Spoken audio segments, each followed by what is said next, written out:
Hi, this is Dennis with Second Chance Tackle. Today we're in for a treat. I'm going to be giving you an inside look into a reel that's not generally available here in the U.S. This is a Shimano reel. It's a bait feeder, and it was actually sent in to me from Lee. Lee is in Germany, and Lee can't find anybody to service his reels.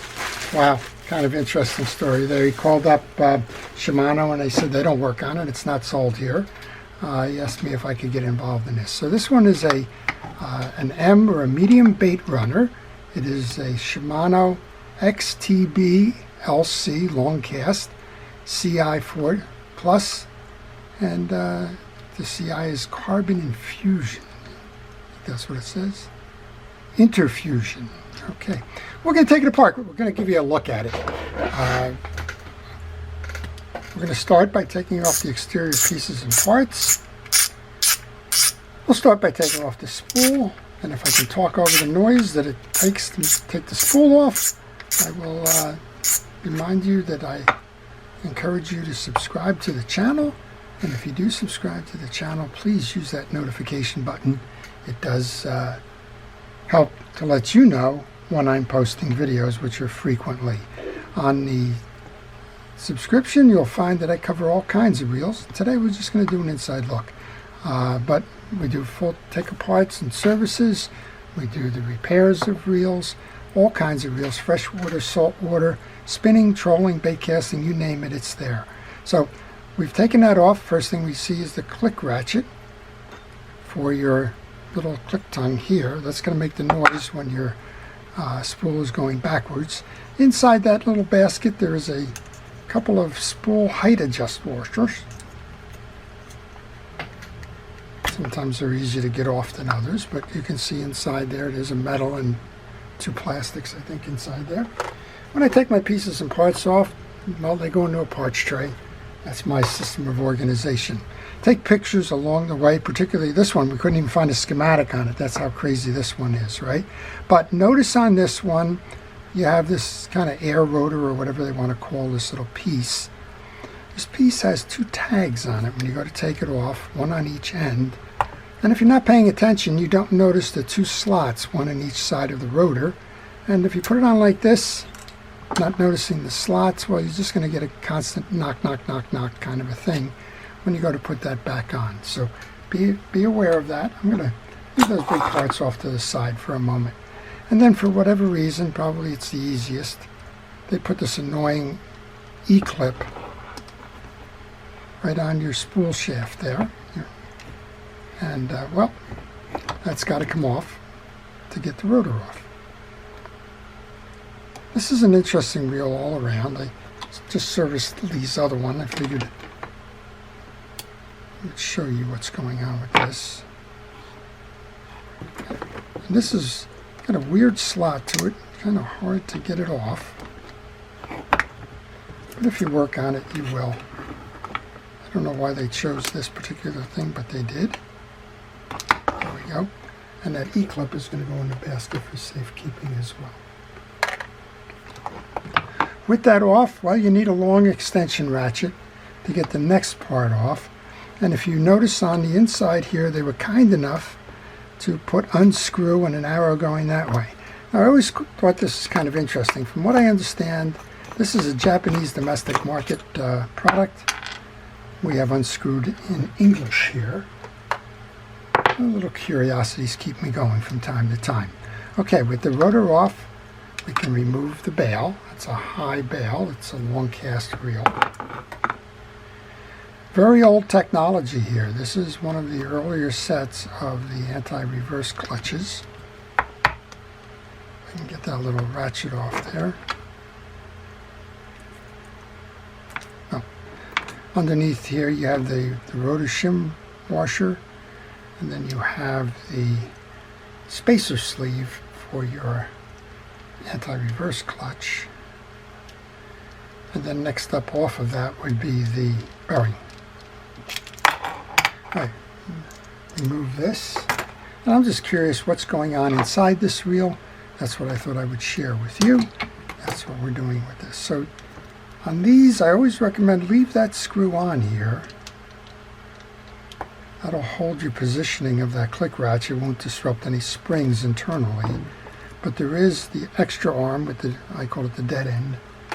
That one you want to take out. And there's also the screw holding that piece together. So I'll take that off. And then Shimano does what Shimano does. Just for whatever reason, we have 1, 2, 3, 4, 5 case screws. These two are different from this one, which is different from those two. Go figure, you have 3 different screws in the case here. And Shimano is a king of that.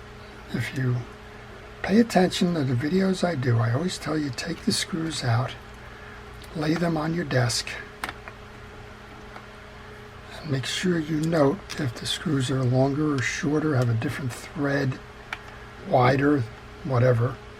And then note where they belong. And this is one of those cases or one of those examples why you need to do that. Those 2 screws, the small ones, come in the back here.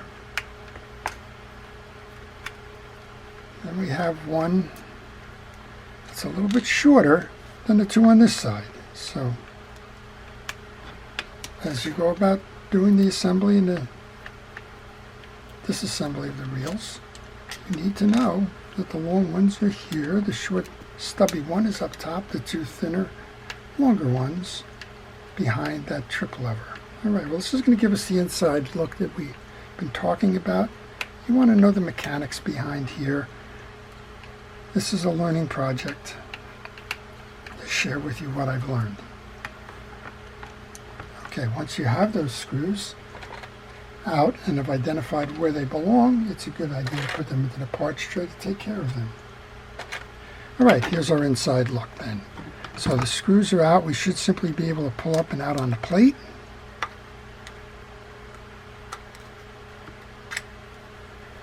We have a bearing here. Might as well oil that while I'm at it.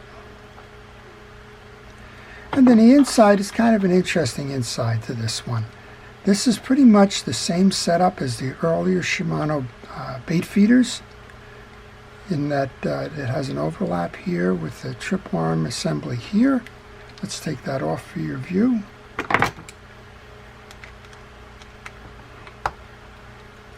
And I find it amazing that Lee couldn't find anybody to service the reel. Just goes to show you.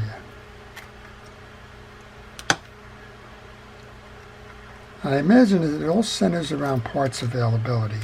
If you were to say, I'm going to service the reel in your Shimano service center or your Shimano by itself, then you have to stock parts for it. And when the part's not available domestically, or in the US, I guess this would be, well, you'd call it JDM, but it was made in Malaysia. You go figure out where it's being sold. But you got to stock the parts. If you stock the parts, then that's a lot of expense for reels that may never come into you. Those 2 steel screws, or steel colored screws, are different, so those will be a little bit easier to identify. And then on this, we should just be able to lift this up and off and out. And there's 2 pegs here. That's going to become important when you go to put it back. There's one broad hole is here. The other one is on a spring load. You can see that underneath here. And then let's bring this down because we do have an assembly in this one. And this one's kind of curious because it's a combination of 2 of the things that Shimano kind of gets known for. One of them is you actually have a worm and pawl driven oscillation system. That's reminiscent of like the Stratix and the like. Now let's pull the main gear out, we can show you. Then you have the main gear. That's that Shimano Halcyon, or I don't know, change the names on me and I don't remember them. But that's a big main gear. And the studs on the other side of this are the trip mechanisms for your bait feeder reel. So there you go. You have your old school anti-reverse clutch, instant anti-reverse. If you do go to remove these, remove the 4 of these screws. Do not remove the 2 black ones. If you remove the black ones, you're going to disrupt the springs and the cylinders inside. I guess one final, here's the look we can Maybe we'll take that off and show you. Again, lay them on your table. I didn't put the glove on because I didn't think I was going to get my hands dirty, but something jumped out at me and caught me.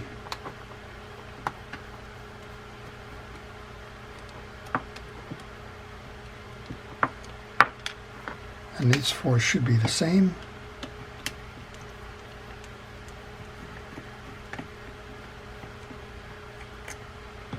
With those four out, you should be able to remove your cover. Inside your cover, as we mentioned, is your spacer. Your rotor. And then underneath that we have the pinion gear assembly here as well. So there you go. That's kind of an inside look. It's a little bit more than an inside look. I'm going to take my time. I'm going to clean this up for Lee.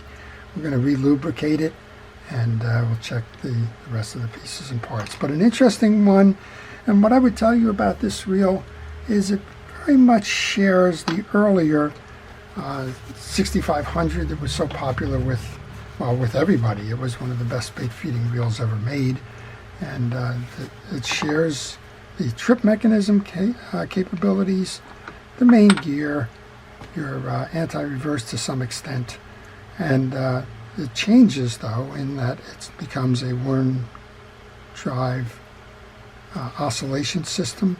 It should be smoother and should lead to smoother performance all around. Well, I hope you've enjoyed the inside look. As I mentioned, I'm going to just take a moment now. I'll glove up. I'll go service this reel, get this reel back to Lee. But I thought it was interesting enough because he sent it to me from Germany because, well, can't get it serviced there, and apparently can't get it serviced here either. So happy to step in and kind of give him an assist, with the caveat that, of course, that if parts were needed, I have no access to those parts. Well, I hope you've enjoyed it. Before we leave, I want to thank our first responders, our police, fire, safety, rescue, everybody involved in keeping us out of harm's way. I want to thank you for watching, for helping to make the channel what it is, and for, well, sharing my curiosity for what makes reels go and how to keep them going for a long time to come. This is Dennis with Second Chance Tackle, wishing everybody a great day.